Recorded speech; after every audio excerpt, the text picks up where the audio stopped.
Jack stared at the faded photo on his desk, the one where his mom beamed between him and Richard, her second husband, at their wedding 10 years ago.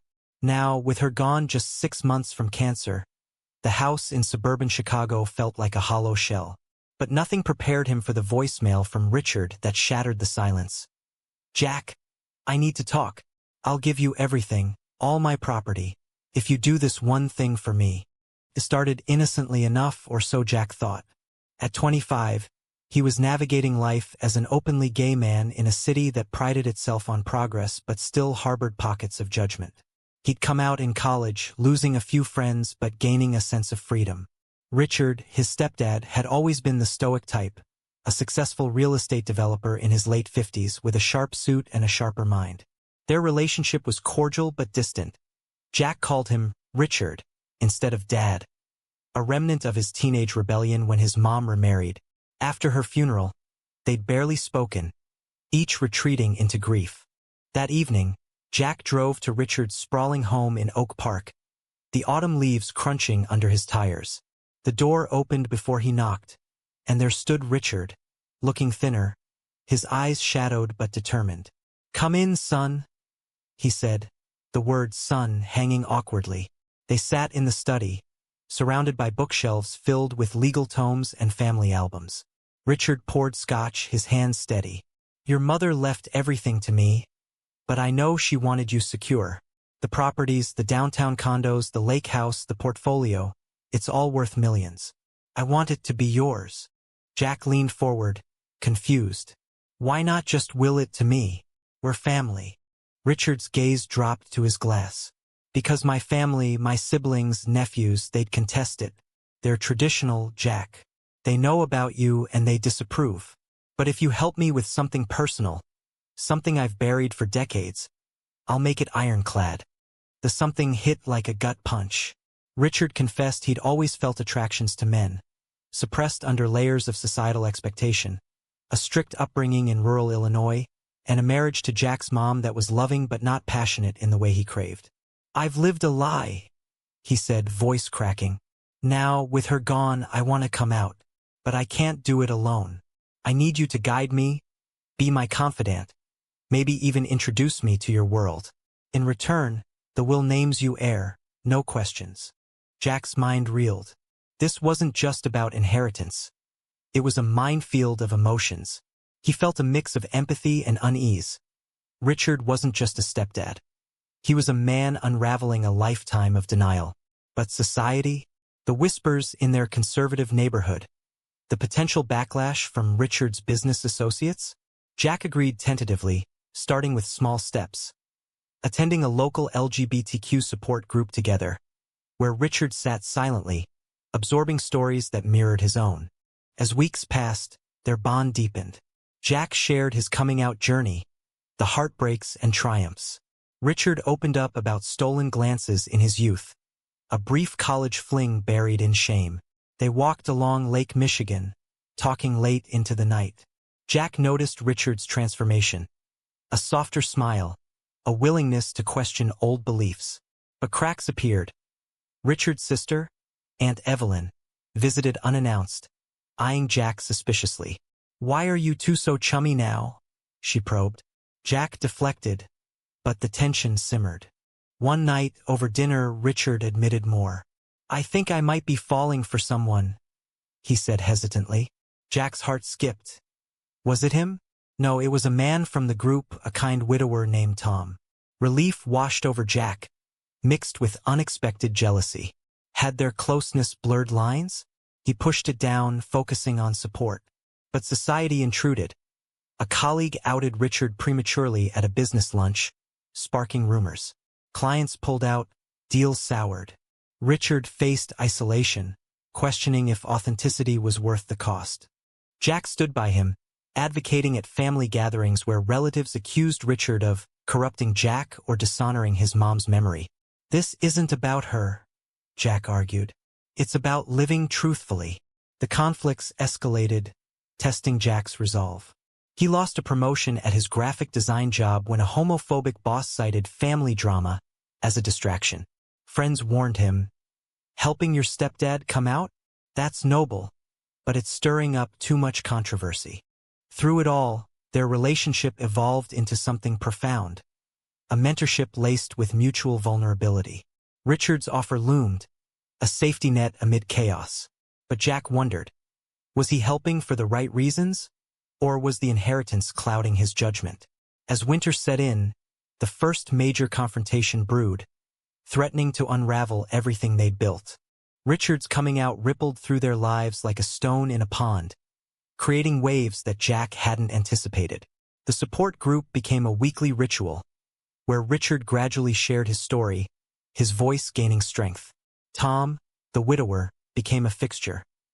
Coffee dates turned into dinners, and Jack watched Richard bloom, his laughter genuine for the first time in years. But envy gnawed at Jack.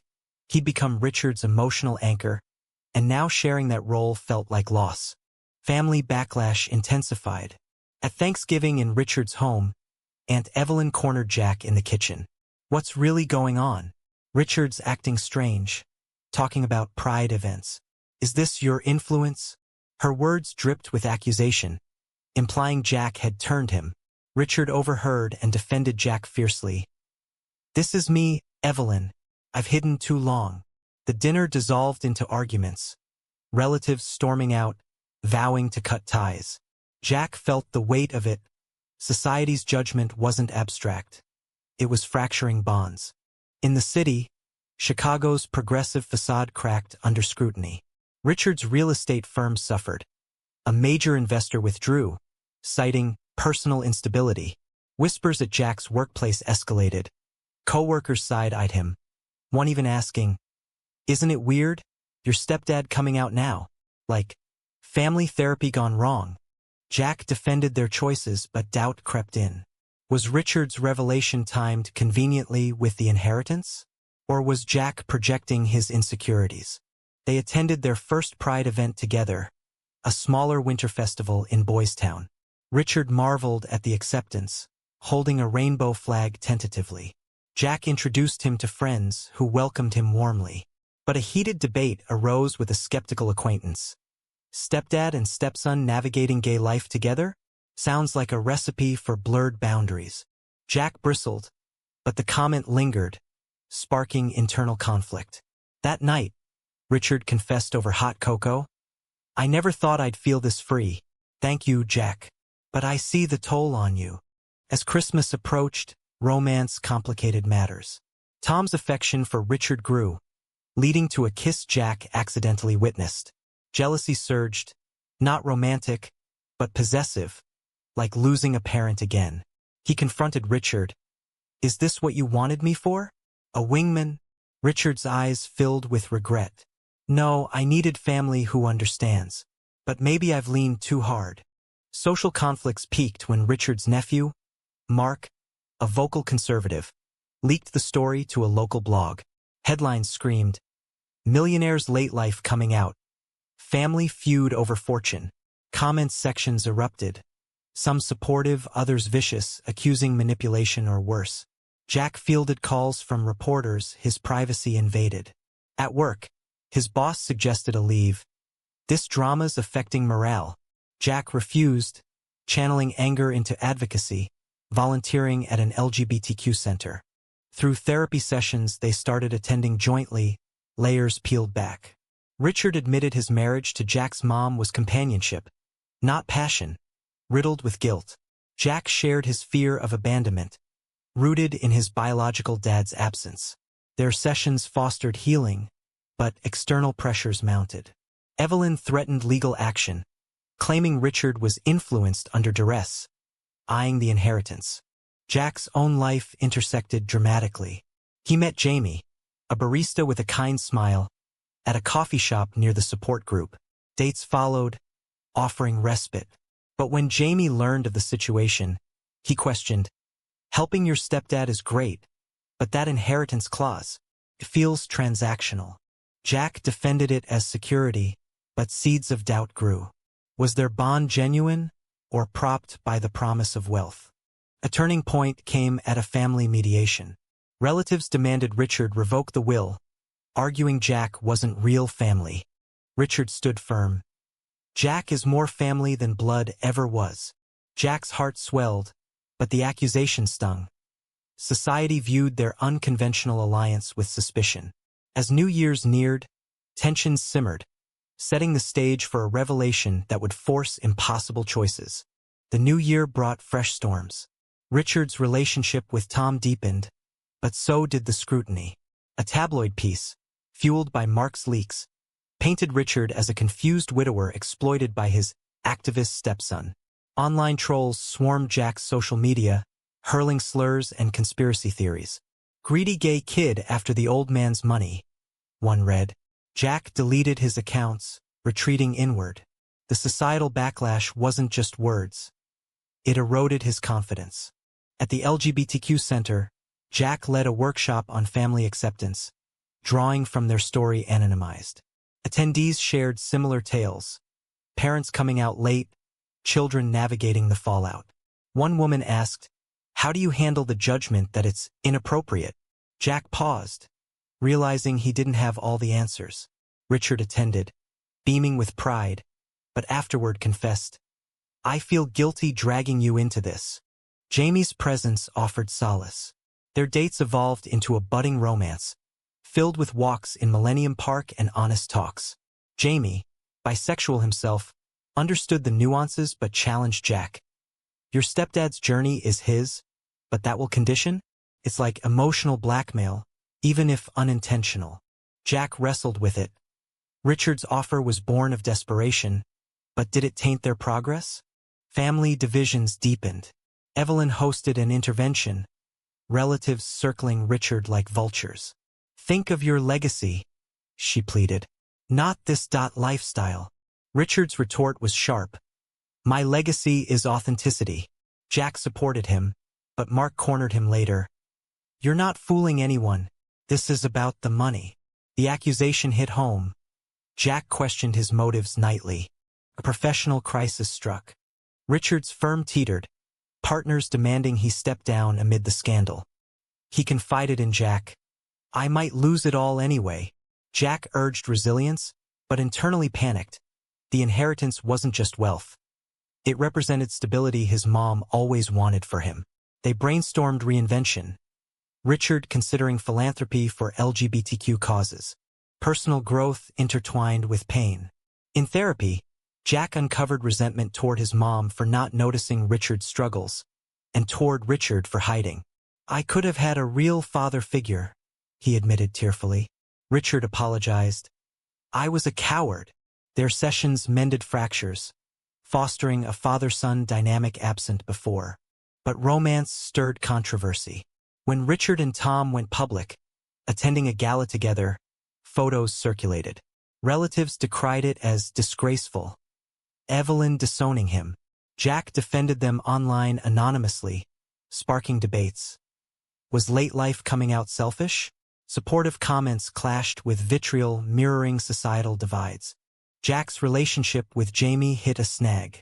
During a heated argument, Jamie said, "I love how you care, but this family drama consumes you. Where do I fit?" Jack realized he'd neglected his own life, using Richard's journey as a shield against vulnerability. They reconciled, but the incident highlighted imbalances. The climax loomed with a legal bombshell. Evelyn filed to contest Richard's competency, claiming undue influence from Jack. Court dates loomed, forcing testimonies. Jack prepared, gathering affidavits from the support group. Richard's health faltered under stress, a mild heart scare landing him in the hospital. Visiting, Jack held his hand. "We'll fight this," Richard whispered. "Even without the money, you're my son." As spring thawed Chicago, resolutions beckoned. Jack advocated at a city council meeting for better protections against discrimination, turning personal pain into purpose. But the trial approached, promising to expose raw emotions and force a reckoning with society's unforgiving gaze. The courtroom in downtown Chicago buzzed with tension, a microcosm of the broader societal clashes Jack and Richard had endured. Evelyn's lawyer painted a damning picture. Richard, grief-stricken and vulnerable, manipulated by his opportunistic stepson into a radical lifestyle change for financial gain. Witnesses, relatives, testified to Richard's sudden shift, implying coercion. Jack sat rigidly, Jamie's hand squeezing his in support. Richard took the stand, composed but emotional. "This isn't about money," he declared. "It's about truth. I've loved men my whole life but denied it for acceptance. Jack didn't push me. He caught me when I fell." The judge listened intently as Richard detailed their journey. Support groups, therapy, the freedom found late. Cross-examination was brutal. "Isn't it convenient your heir benefits from this awakening?" Richard held firm. "The will reflects my wishes. Jack earned it through compassion, not scheme." Jack's testimony followed, heart-pounding. "Richard's my family," he said. Helping him wasn't transactional. It was human. He recounted the emotional toll, the lost job opportunities, invasive media, fractured relationships. Society judges what it doesn't understand.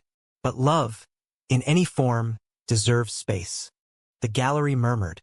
Some nodded, others scowled. Jamie's presence bolstered him, a reminder of personal stakes. Outside court, protests formed. LGBTQ advocates waving signs. Love knows no age or label.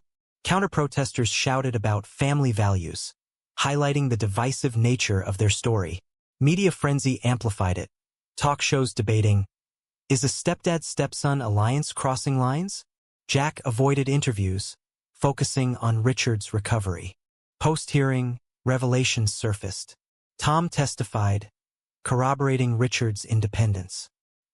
"He pursued this on his own," Tom said, eyes on Richard with affection. The couple's bond, once a source of Jack's jealousy, now inspired him. Jamie noted, "See, it's real for them too." But internal conflicts peaked. Alone with Richard, Jack confessed, "Part of me wonders if I'd help without the inheritance." Richard smiled sadly. "That's human, but you have through everything." Their hug sealed a paternal connection forged in fire. The judge ruled in their favor, deeming the will valid and influence unfounded. Cheers erupted from supporters. Evelyn stormed out, ties severed. Richard's firm stabilized with new, inclusive partners. Jack secured a better job at a progressive agency, his advocacy opening doors. Yet victory was bittersweet. Society's wounds lingered, friends distanced, online hate persisted. Richard and Tom planned a commitment ceremony, inviting Jack as best man. At the event in a sunny garden, vows exchanged amid tears. Jack toasted, "To chosen family, defying odds." His romance with Jamie flourished, discussions of future weaving through. But reflections haunted. Had the offer skewed dynamics? In quiet moments, Jack pondered the ethical gray areas, inheritance as incentive for authenticity. As summer warmed the city, life normalized. Richard donated to LGBTQ causes, Jack volunteering alongside. Their story, once scandal, became inspiration for others in hidden lives. In the aftermath, Jack and Richard's relationship solidified into something unbreakable, a blend of father-son affection and shared resilience. Richard's health improved, his life with Tom a quiet joy in their remodeled home. Jack moved in with Jamie, their apartment overlooking the river a symbol of new beginnings. Family rifts mended slowly. A few relatives reached out, apologies tentative but sincere. Societal echoes faded, but lessons endured. Jack wrote anonymously about their journey, sparking online forums debating late-life identity shifts and familial roles. Comments ranged from empathetic to critical. Heroic support or enabling delusion? It fueled Jack's growth, turning pain into purpose. One evening, walking with Richard along the lakeshore, Jack asked, "Regrets?" Richard shook his head. "Only that I waited so long. You gave me courage." Jack smiled, the inheritance now in trust, untouched. It wasn't the money that mattered. It was the man he'd helped become whole. Their story, once confined to whispers, inspired a local documentary, highlighting the controversies. Inheritance ethics, taboo alliances, societal pushback. Viewers debated fiercely, mirroring the divides they'd navigated. As years hinted at passing, Jack reflected on choices, the the emotional labyrinth the judgments faced. Richard's bargain had been a catalyst, but authenticity the true reward. Was Richard's offer a fair exchange for Jack's support, or did it undermine the purity of their bond?